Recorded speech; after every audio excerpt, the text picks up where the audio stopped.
चिदात्मने सर्वान्तरात्मने श्रीमद् वेङ्कटेशाय मङ्गलम्।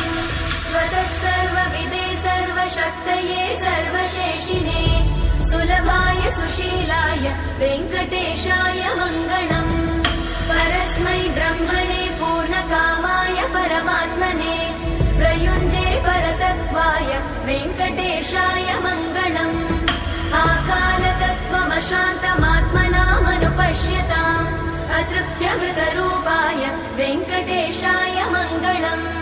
प्रायस्वचरणौ पुंसां शरण्यत्वेन पाणिना कृपया दिशते श्रीमद् वेङ्कटेशाय मङ्गलम्। दयामृततरङ्गिण्यास्तरङ्गैरिव शीतलै अपाङ्गैः सिञ्चते विश्वं वेङ्कटेशाय मङ्गलम्। स्रग्भूषाम्बर